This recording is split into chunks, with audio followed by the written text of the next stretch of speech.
It was the strangest of sights. Two odd-looking vessels dueling, often at point-blank range, in the waters of Hampton Roads. One ship was called a floating barn by one observer, the other described as a tin can on a shingle. Both vessels looked nothing like the tall, elegant sailing ships of the day, and neither seemed much like the other. Yet, dissimilar though they were, the two ships shared important characteristics. Both were shielded by armor, clad in iron by metal plates that deflected the fire of enemy cannon. They represented a new approach to naval warfare, a new invincibility, and a new era. As their shots rang out, they signaled not only combat, but the end of the age of wooden fighting ships and the beginning of the age of iron.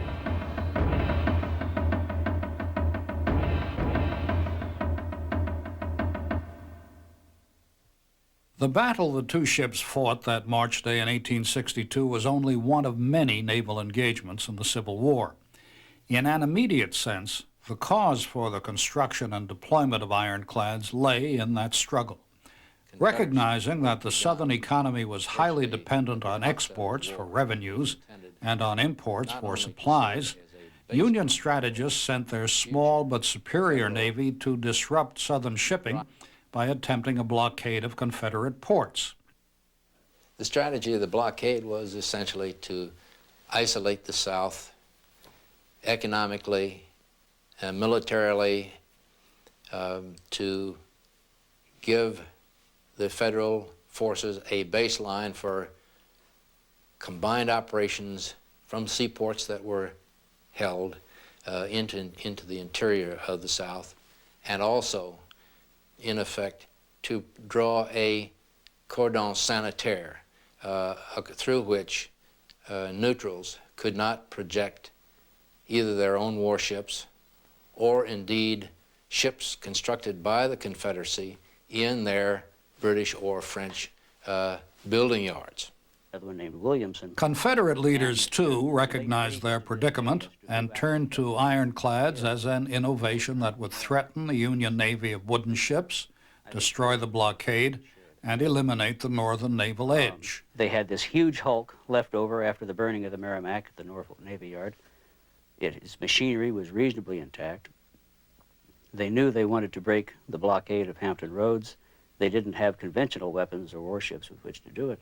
And the notion of an ironclad was sort of applying materials at hand to the problem at hand. An important influence was Confederate Navy Secretary Stephen Mallory, who was a United States Senator before the war and who had chaired the Senate's Naval Affairs Committee. There he had learned of the early French success with armor plating. He was very much aware of European developments, and Mallory faced a serious problem. The Union had a navy. The Confederate States didn't. So Mallory was faced with the task of building a navy, and if he was going to be effective at it, each one of his ships had to be able to take on 3, 4, or 5, whatever, Union ships. So Mallory from the outset wanted armor.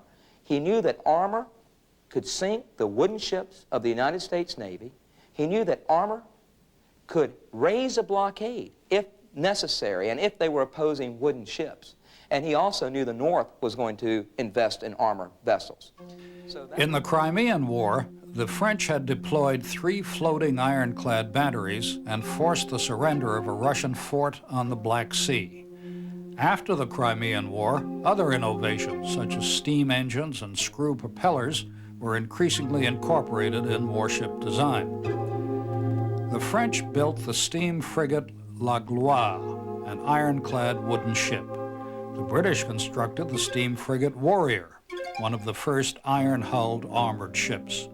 Soon, ironclads were in development in many countries in Europe, but they remained untested in battle. These ironclads were developed in response to improvements in naval artillery technology. Powerful new cannon used larger powder charges to fire exploding shells and solid shot, causing extensive damage to wooden ships. Shielding ships in iron was a technological reaction to the improved cannon. Ironclads were a reaction to the introduction to rifled guns. The innovation of a powerful gun that could fire a shell at a wooden ship needed some sort of defensive reaction. Now, what a shell fired from a powerful rifled gun would do, even at long range, is penetrate the wooden ship and set it on fire. So in order to counter that, some sort of armor was necessary. Because the South had a limited industrial capacity, Mallory and others recognized that starting construction of an ironclad from the keel up would be a time-consuming use of limited resources. An opportunity for a significant shortcut was presented when Union forces abandoned the Gosport Navy Yard at Portsmouth, Virginia in April 1861. Although the fleeing Northern forces had tried to burn everything, substantial stores of weapons, ammunition, and supplies were recovered by the Confederates. Also, there were the remains of the USS Merrimac, a Union steam frigate burned and sunk by the Federals to keep it from falling into Southern hands. On May 30th, 1861, the charred vessel was raised and work began to convert her. The hull was cut down to the waterline, leaving the ship with a deep 22-foot draft. The ship's engines were overhauled, a gun deck constructed, and a casement built with sloping sides to deflect enemy cannon fire. The heavy 24-inch thick wooden casement was armored with 2 layers of iron plates, each 2 inches thick, extended 2 feet below the waterline to protect against ramming and low shots. This is a piece of armor plate from the CSS Virginia, or more popularly known as the Merrimac. It's 2 inches wide, 8 inches long, and the Virginia had 2 layers of this armor plate, one running horizontally and the other one running vertically. And in back of the armor plate there was up to 48 inches of oak, and that gave her a tremendous amount of protection from enemy shot and shell. 10 cannon were installed in the casement, and a cast iron ram was placed on her prow. On February 17, 1862, after delays in manufacturing the needed iron plating, the ship was commissioned the CSS Virginia, a name forgotten by many who continued to call the ship by her popular name, Merrimac. Command was given to Commodore Franklin Buchanan. One of the most distinguished officers in the United States Navy, Buchanan was a founder of the U.S. Naval Academy and its first superintendent. When Southern states seceded, he resigned his commission and joined the Confederate cause as commander of the James River Fleet. For his flagship, he chose the Merrimac. A crew was recruited and supplies taken on board. Finally, what was intended to be a trial run was made on March 8th. The Merrimac was slow and awkward. Her worn-out engines were further damaged by weeks of submersion, and it took half an hour to turn the ship around. The notoriously aggressive Buchanan made directly for the Union fleet at Newport News. As spectators watched in disbelief, the Merrimac steamed toward the Union 30-gun sailing frigate Cumberland, firing a devastating broadside into the 50-gun sailing frigate Congress along the way. The Merrimac then rammed the starboard bow of the Cumberland. The ironclad was at first tangled in the Cumberland, but then pulled free after her ram broke off. One officer said the hole caused was wide enough to drive in a horse and cart. She sank to the bottom, her masts thrust above the waves like tombstones. Buchanan turned the Merrimac and made for the Congress. Seeking refuge from the deep-drafted Merrimac, the Congress was towed into shoals and ran aground. Unable to maneuver, the Congress was an easy target for the Merrimac and other Confederate gunboats. Soon, an observer on a nearby ship reported, the decks of the Congress flowed with blood like water on a wash-deck morning. The ship ran up the white flag of surrender. But Union batteries on shore refused to abide by the surrender of the Congress. When 2 Confederate ships pulled alongside her to take prisoners and wounded on board, the batteries continued firing, wounding several. Buchanan, commander of the Merrimac, was so enraged by the breach of military etiquette, that he exposed himself to enemy fire on top of the Merrimac in a fit of anger and was wounded by an enemy sharpshooter. He ordered the firing of hot shot, cannonballs heated red hot, and soon the Congress was in flames. The Minnesota, a 40-gun Union steam frigate, had also run aground and lay waiting as an inviting target. But with nightfall approaching and the tide ebbing, the new commander of the Merrimac, Lieutenant Catesby Jones, ordered the vessel retired for the night. Her crew looked forward to completing the destruction of the Union fleet the following day. Blockade of Hampton Roads. Those victories never came. Later that evening, a strange-looking vessel bearing a Union flag arrived in Hampton Roads. Well, the next day, in one of history's happy coincidences, the Monitor literally showed up just in the nick of time. The vessel had been completed as a rush job up north, was towed south, almost sank while being towed south because it was not a very seaworthy vessel. And indeed, none of the Monitors were very seaworthy vessels. They were best in rivers and harbors. It only arrived late at night on March 8th to see in the distance the flames of the Cumberland and the Congress. Well, the next morning, the Virginia, coming back out, suddenly saw this thing that so many people described as a cheese box on a raft. The ship, which had a far more revolutionary design than the Merrimac, was the brainchild of a remarkable Swedish inventor, John Ericsson. A successful engineer whose earlier work included steam engines, ships, and a screw propeller, Ericsson was on poor terms with the United States Navy when the Civil War broke out. 20 years earlier, on a trial cruise of the Princeton, a ship he designed, a 12-inch cannon called the Peacemaker exploded, killing 6 people, including 2 members of then-President John Tyler's cabinet. Ericsson was blamed for the incident. Unfairly, most people later felt, and his relationship with the Navy soured. But in 1861, events conspired to bring Ericsson and the Navy together again. Prompted in part by rumors of the conversion of the Merrimac, the Navy solicited proposals to build ironclads and appointed a so-called ironclad board of 3 members to review proposed designs. The first vessel selected by the board was the Galena, proposed by Cornelius Bushnell, a prominent Connecticut industrialist.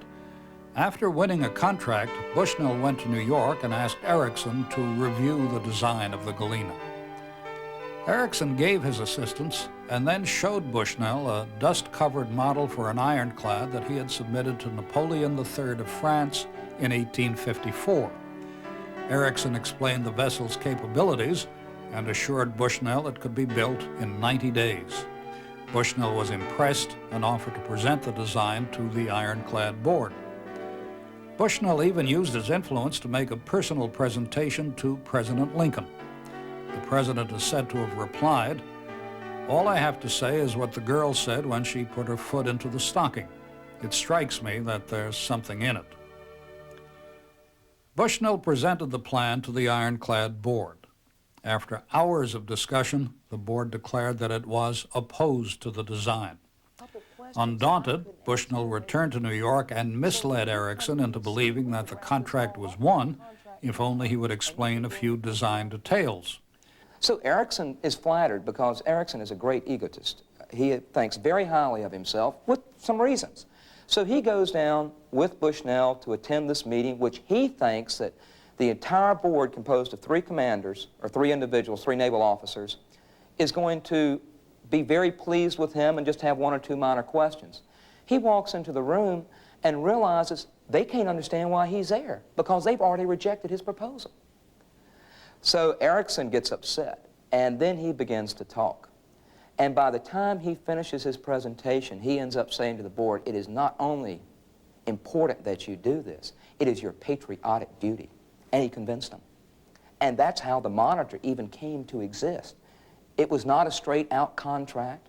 It was a rather twisted tale of politics, intrigue, and outright misrepresentation. The ship was to be built in 100 days at a cost of $275,000. The final 25% of the payment was to be withheld until the ship had proven herself in combat. Erickson returned to New York and went to work.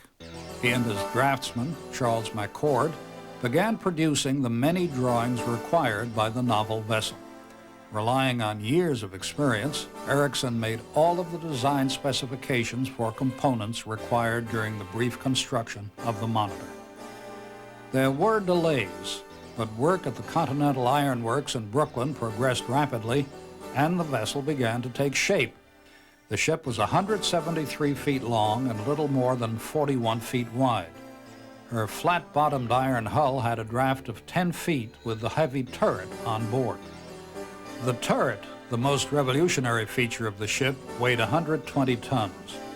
9 feet high, with an interior diameter of 20 feet, the turret was turned by 2 steam engines and was able to rotate at 2.5 turns a minute.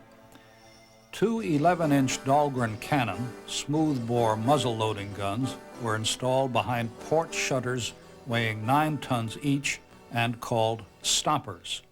It took several minutes to fire and reload the guns. The turret weighs approximately 120 tons, and it's suspended on a center column that goes down through the deck and rests on a bearing on the bottom of the ship. When they're ready to go into battle, the crew drives a large wedge under the center column, which lifts the turret approximately 1/2 inch off the deck, and so that it's free to rotate and is suspended only in the center bearing on the middle of the deck. So the whole weight of the turret is supported by one bearing at the bottom of the ship. Of course, a large object like this can't be operated by hand, so there are 2 steam engines down below which are operated by the control officer in the turret through a series of screws and levers that go down through the center column. The guns are resting on slides on wheeled trucks, and these guns are pulled into battery by the crew, and the friction gear restrains them, is locked down, the gun's fired, and the energy of the recoil is dissipated through this friction mechanism.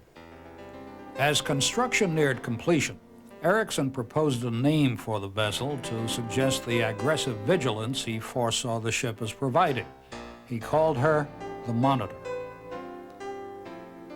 On March 2nd, Erickson submitted his final certificate of construction to the Navy. Building the Monitor took 120 days. Command was given to Lieutenant John Warden. After correcting several minor deficiencies, the Monitor departed under tow for Hampton Roads on March 6th. On the morning of March 9th, the Merrimac steamed directly toward the Minnesota, her officers and crew confident of further victories. Confederate spectators watched from shore. They were delighted by the previous day's victories, and some even took to boats to watch the destruction of the remaining Union fleet. But as the Merrimac approached the Minnesota, a strange-looking object appeared. One observer thought the contraption to be a water tank or boiler being towed from the Minnesota. But the officers of the Merrimac quickly recognized that it was the Monitor. Lieutenant Jones, commander of the Merrimac, remarked of the opponent's arrival, "She could not possibly have made her appearance at a more inopportune time for us." The Merrimac fired her first shot a little after 8 a.m. It flew past the Monitor and struck the Minnesota, which answered with a broadside. When the ironclads came into close range, the Merrimac fired a broadside into the Monitor. To the crew of the Monitor, the noise of the cannon fire was deafening, but also a relief. The cannon fire from the Merrimac was being deflected. Erickson's claim of ironclad invincibility was proving out. The ships dueled for the next 4 hours. They fired as furiously as they could from distances varying from hundreds of yards to point-blank range. Though each vessel had strengths, neither could win a decided advantage. The relatively quick and mobile Monitor outmaneuvered the Merrimac, but could not do sufficient damage to the Confederate ship. The operation of the Monitor's turret also created problems. Once started turning, it was difficult to stop with precision. Able to see out only around the edges of the gun ports, the crew often fired while the turret was still revolving. The fact that the pilot house was forward in the bow of the vessel only worsened the crew's predicament. The vessel during the battle was steered from the pilot house. And in the pilot house was the helmsman and the captain and the pilot. This pilot house was located up forward to give the captain a good view of the enemy and the battleground. However, it did have some disadvantages because it prevented the turret from being fired straight ahead, and it also was a long distance from the turret. During the battle with the Merrimac, the voice tube communication broke down, so the commands had to be handled orally by shouting. The Merrimac had a considerable advantage in firepower, being able to fire its more numerous cannon faster than the Monitors. However, she was slow and more cumbersome than the Union vessel. At one point, the deep draft of the Merrimac almost brought her to disaster. She ran aground. The Monitor closed in, repeatedly firing into the vessel as she desperately tried to pull free. Finally, the Merrimac freed herself and the battle resumed. The ships continued firing, and each attempted to ram the other without effect. Finally, the Merrimac got off the most effective single shot of the fight. A cannon fired into the Monitor's pilot house from about 10 yards away. The ship's captain, John Warden, was squinting through a slit in the pilot house and was partially blinded and badly wounded in the face by the blast. When that happened, he was wounded severely. Dana Green was called to come out of the turret to take command. Well, it took about 20 minutes to get Warden back down to the wardroom where the doctor could look after him, for Green to gain effective control of the Monitor. And the Monitor drifts away from the Virginia at this point in time. Jones sees the Monitor drifting away. He says, "Hey guys, we've won." The pilots are telling him he's got to go home. Before he turns around and goes home, he'd really like to blow up the Minnesota. But the tide's going out. The Virginia draws 22 feet of water. She was aground for at least 30 minutes during the battle and was lucky to get off. So she's leaking, her stack's blown away. So she decides, under Jones's decision, he decides to return to Gosport. And as the Virginia begins her slow turn, the Monitor comes back under control. And they held a hurried council of war on board the Monitor, the officers did, and they decided to continue the fight. And that had been Warden's request to them. As they get back under control and start heading to the Virginia's turning around. So the Monitor says, "Oh, she's leaving. She's running away. We won." And the Virginia, of course, thought the exact opposite. So both sides claimed victory in an engagement that will echo through the annals of history because it was the very first time iron fought iron. The question of who won the fight remained unanswered and is debated to this day. Neither ship inflicted much damage on the other. They fought for 4 hours, and both returned to their bases of operation. The Monitor did succeed, however, in deterring the Merrimac from continuing its operations against the Union fleet. However, the presence of the Merrimac did delay the operations up the James River and seriously affected McClellan's campaign in the peninsula. Oh, yeah, yeah. If you look at the Battle of Hampton Roads, both days, from a tactical point of view, the Minnesota wasn't sunk on March 9th, which meant tactically the Monitor had done what it was supposed to do. Strategically, it was an overwhelming victory for the Confederates. You know, the fact that they had broken the blockade of Hampton Roads, it was extremely significant, and of course ultimately destroyed the Peninsula Campaign. The battle between the Monitor and the Merrimac, Virginia, was a draw, tactically. It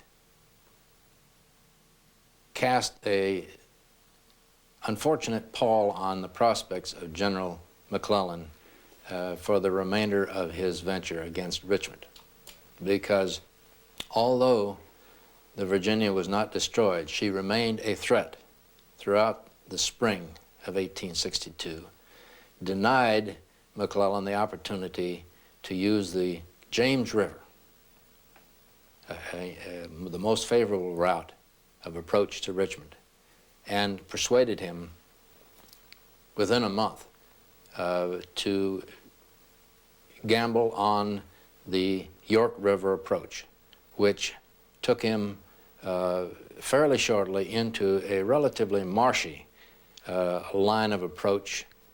It's a case of both parties winning, in a way.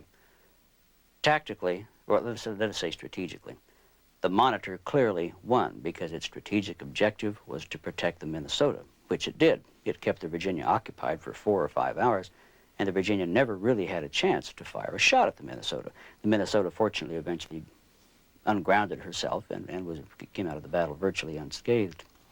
Tactically, it was probably a draw. Neither ship seriously damaged the other. Both were capable of coming out and fighting again the next day, had they so wished.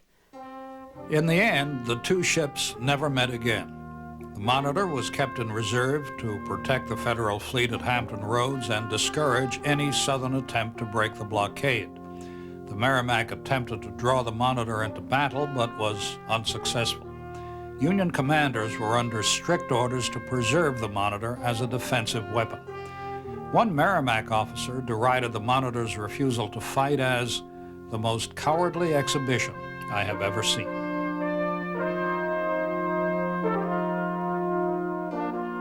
Neither ship survived the year. In May, the Confederates evacuated Norfolk, and the Merrimac was once again scuttled and burned, this time to keep her from falling into Northern hands. The Monitor remained with the Union fleet at Hampton Roads, settling into the often boring routine of blockade vessels. For her crew, boredom was compounded by the conditions on the ship. Heat was fierce below the deck.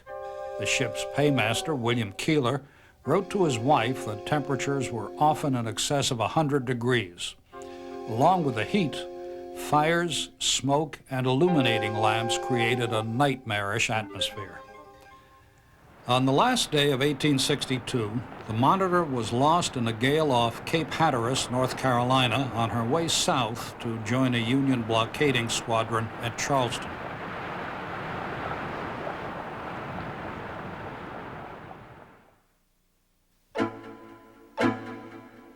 The advent of the Monitor and the Merrimac signaled the arrival of iron ships of war, and both North and South began to build new iron ships.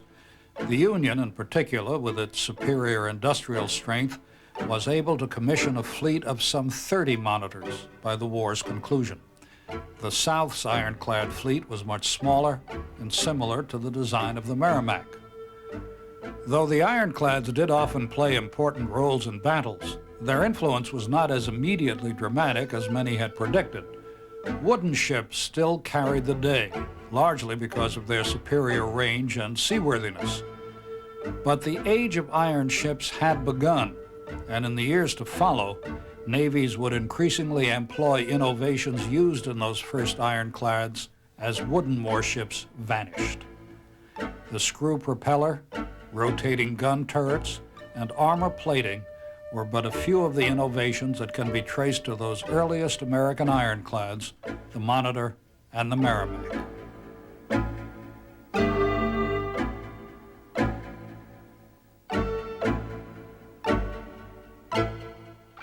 In 1973, after careful research, the Monitor was found off Cape Hatteras in 220 feet of water.